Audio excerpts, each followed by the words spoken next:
Ok, então vai começar a gravação agora. Então, vamos começar a quarta aula de álgebra linear. Nas últimas aulas a gente vem estudando um pouco sobre sistemas lineares. Vimos como resolver um sistema linear usando o método de escalonamento. Nessa aula de hoje a gente vai ver então como classificar um sistema linear. Opa, não é isso não, né? Tô muito louco, abri a aula errada. É matemática 1 aqui. Pera aí, deixa eu pegar o arquivo certo. Meu Deus.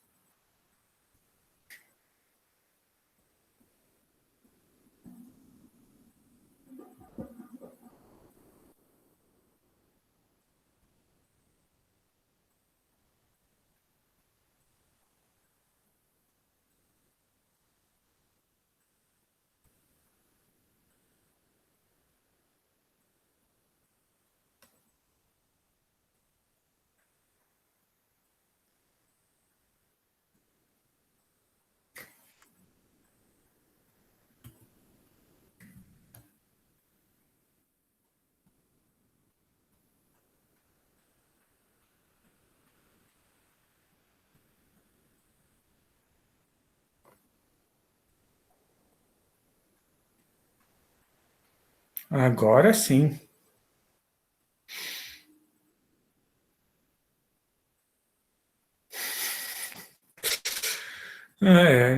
Acontece, é tanta aula que a gente dá que a gente nem sabe mais o que tinha que ser. Ainda bem que eu não dei a aula inteira a gente perceber que estava fazendo errado. Então vamos lá. Vamos começar a quarta aula de matemática 1. Então, nas últimas aulas a gente estudou então função do primeiro um básico sobre função, definições como gráfico, lei, domínio. Depois, na segunda aula, a gente estudou um pouco sobre função do primeiro grau. Também aprendeu a fazer o gráfico, estudou os coeficientes dela, aprendeu a calcular as raízes. E daí, na terceira aula, foi assíncrona, né? Então, eu coloquei um material de revisão sobre funções e coloquei uns exercícios para vocês resolverem. E agora, na quarta aula, então, a gente vai começar a estudar a função de segundo grau. Basicamente, são dois tópicos. Primeiro, aprender a calcular as raízes da função de segundo grau e depois fazer o gráfico dela. Então, vamos começar definindo o que é uma função do primeiro grau. Uma função, né, cujo o domínio é todo o conjunto de números reais e a imagem está contida no conjunto de números reais, diferente da função do primeiro grau, onde a imagem é todo o conjunto, a função do segundo grau, a imagem vai ser só um pedaço, vai ser só um intervalo que a gente vai aprender como determinar logo mais. Então, uma função, né, com domínio real e contradomínio real é dita do segundo grau se existem números reais a diferente de zero, b e c, tal que a função tem a seguinte lei: ax ao quadrado mais bx mais c, onde o x está no domínio, né? X é um número real qualquer. Então, agora, mais uma definição: o discriminante de uma função de segundo grau é dado por delta, que eu vou calcular como b ao quadrado menos 4ac, onde o a, o b e o c são aqui os coeficientes na lei da função.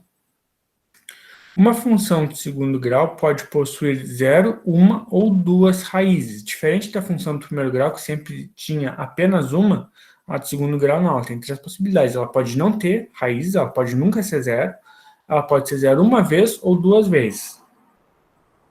E para obter as raízes, a gente vai, então, usar a fórmula resolvente, tradicionalmente chamada de fórmula de Bhaskara.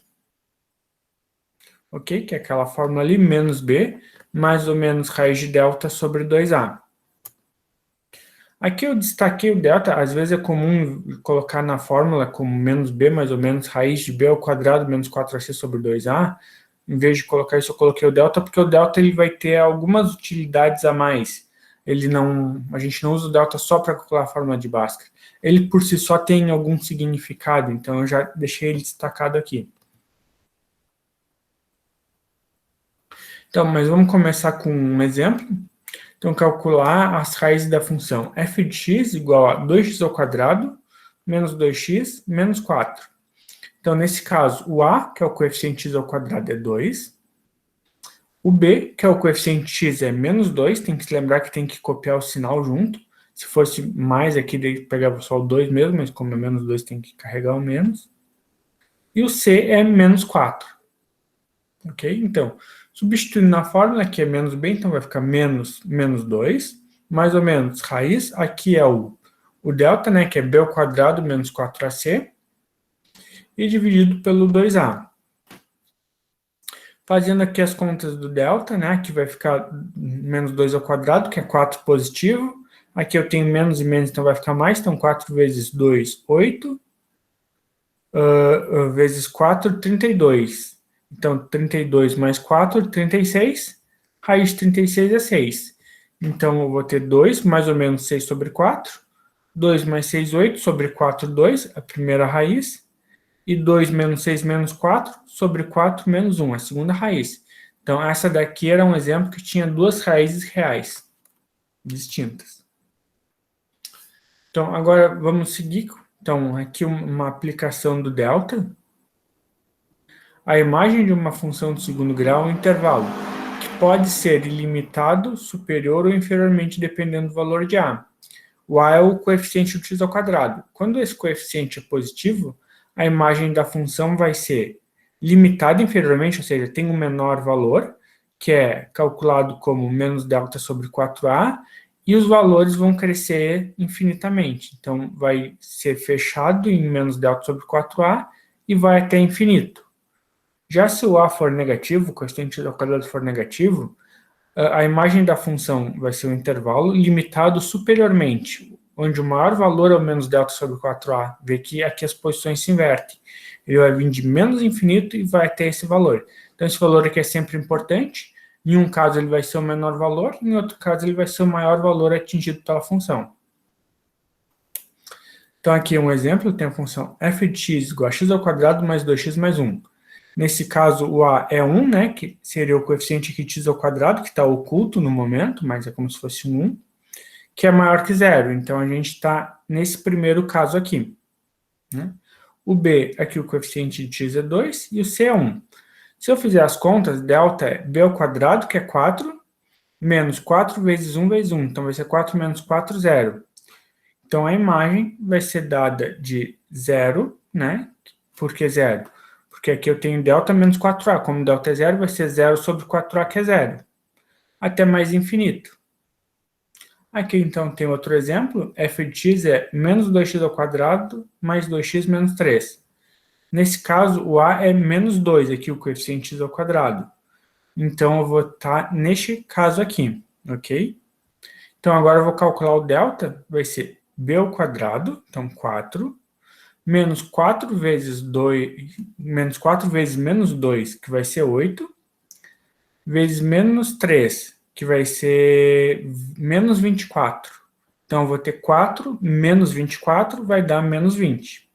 Logo, então, o delta menos 4a, que nesse caso aqui vai ser o maior valor da minha função, vai ser o menos 20 divididos por 4 vezes o a. O a é menos 2, então vai ser menos 20 sobre menos 8. Ok? E não pode esquecer que tem um menos aqui. Então, eu vou ter 3 menos, menos com menos mais, e outro menos, menos. Então, vai ficar negativo. E daí eu vou simplificar 20 com 8. Vai dar 5 meios. Assim, a imagem vai ser dada por este intervalo aqui, que vem de menos infinito, e o maior valor da função vai ser o menos 5 meios.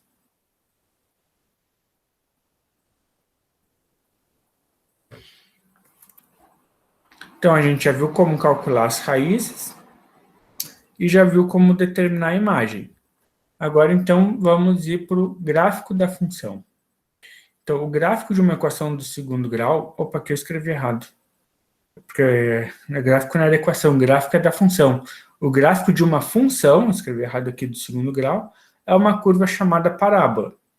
Na reta, a gente sabe que para determinar uma reta a gente precisa de 2 pontos. A parábola é, digamos, o próximo nível. Para mim determinar uma parábola, eu preciso de 3 pontos.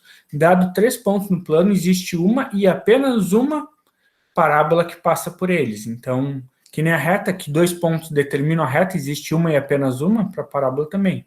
Dá 3 pontos, existe uma e apenas uma parábola que passa por aqueles 3 pontos.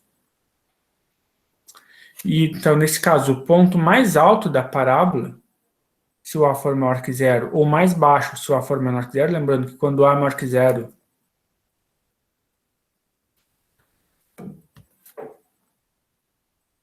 volta aqui. Se o A é maior que... Opa, aqui escrevi errado de novo, né? É o ponto mais baixo quando o A é positivo e mais alto quando o A é negativo. As desigualdades aqui estão invertidas. Aqui era para ser A menor e aqui era para ser A maior. Porque quando o A é maior que zero, ele tem um menor ponto, que é esse aqui, que é o mínimo. E quando A é menor, ele tem um maior ponto aqui, que é o máximo. Então, é o contrário. Às vezes, até é bom errar, porque daí fica evidente, senão, às vezes, passa batido esse tipo de informação, né? Então, aqui, o ponto mais alto, se o A for negativo, e o mais baixo, se o A for positivo, da parábola, é chamado de vértice. E as coordenadas do vértice, não importa se é o mais alto ou se é o mais baixo, se é positivo ou negativo, a fórmula para o vértice é sempre a mesma. É o menos delta sobre 4A, que vai ser o ponto máximo ou mínimo, que a gente viu aqui, vem daqui, e o menos B sobre 2A, que é o valor de x que vai gerar essa imagem aqui. Então, aqui, então, é o valor de x primeiro, do ponto, esse aqui é o xv, x do vértice, aqui eu escrevi xv, que é x do vértice, e o yv, que é o y do vértice, ok? Então, para construir a parábola, são necessários 3 pontos. Quando possível, a gente vai utilizar o vértice, que é este ponto aqui, e as duas raízes, ok? Mas isso nem sempre é possível, porque pode acontecer o caso de ter uma ou zero raiz. Então, nesse caso, a gente vai ter que escolher pontos de outras formas. Mas então, vamos ver aqui um exemplo. Vamos construir o gráfico da função f de x igual a 2x ao quadrado menos 2x menos 4. A gente já calculou as raízes, é x igual a 2 e x igual a menos 1.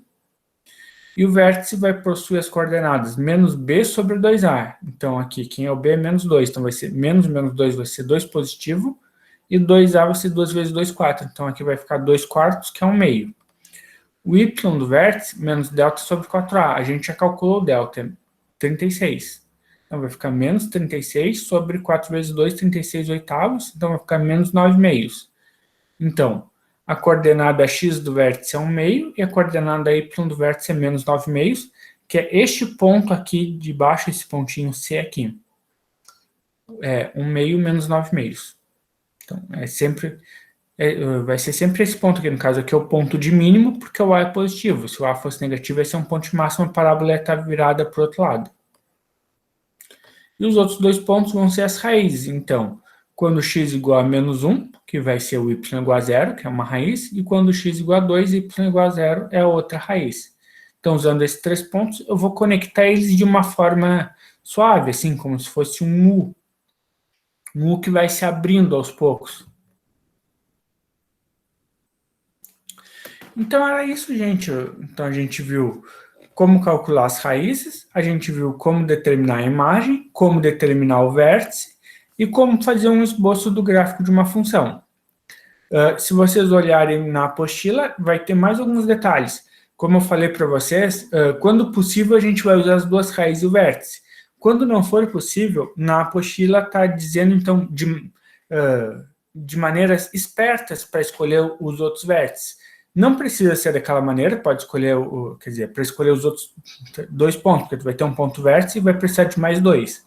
Então, tu vai precisar de escolher de alguma maneira. Lá diz algumas estratégias que não são únicas, são estratégias que eu gosto, que dão certo sempre, mas dependendo de um exemplo ou de outro, pode ser melhor escolher de uma maneira diferente. Então, isso daqui é uma coisa que não é tão engessada. Quando tu não tem as raízes, pode precisar fazer alguma variação na forma de escolher os pontos.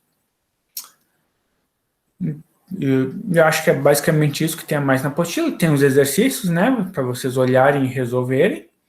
E lembrando, né, a participação na aula síncrona é obrigatória. mas é estimulada, porque aqui é um momento que vocês podem perguntar dúvidas, tanto dessa aula quanto das aulas que já passaram, caso vocês queiram, ou qualquer dúvida sobre o funcionamento da apostila, mas a presença de vocês vai ser dada pela resolução da atividade verificadora de presença. Então, não esqueçam de fazer ela. A princípio, ela vai ficar aberta por pelo menos mais uma semana, provavelmente mais, vai ficar por uns 10, 15 dias abertos, mas tentem fazer dentro de uma semana, que digamos, seria o prazo regular, ela pode fechar, se eu corrigir antes. Então, a partir de uma semana eu vou talvez corrigir, mas sabe como é, né? Tem outras coisas para fazer, pode ser que eu demore mais, então quem não conseguir fazer por uma semana pode ser que tenha um prazo extra, mas não é garantido. O prazo regular é uma semana. E era isso, gente. Se alguém quiser perguntar alguma coisa, sintam-se à vontade, que se não, estão dispensados, né? Como eu acho que eu já tinha comentado com vocês, o objetivo é sempre fazer uma aula mais curta, com um resumo. Os detalhes estão na apostila para vocês estudarem, e daí vocês podem me perguntarem por e-mail, né? Se vocês empacarem na resolução de um exercício, vocês podem tirar uma foto e me enviar, que daí eu dou uma olhada e posso dar um feedback para vocês. Ou vocês podem perguntar sempre no final da aula. Ou ainda, se vocês quiserem, vocês podem mandar um e-mail e pedir para marcar um encontro síncrono em algum momento, daí a gente pode discutir um horário que fique melhor para todo mundo. Para todo mundo não, para mim e para a pessoa que solicitar, no caso, né? E era isso, gente. Por mim, está encerrado. Se alguém quiser perguntar alguma coisa, sinta-se à vontade. Eu vou encerrar a gravação para vocês não ficarem tímidos na hora de perguntar.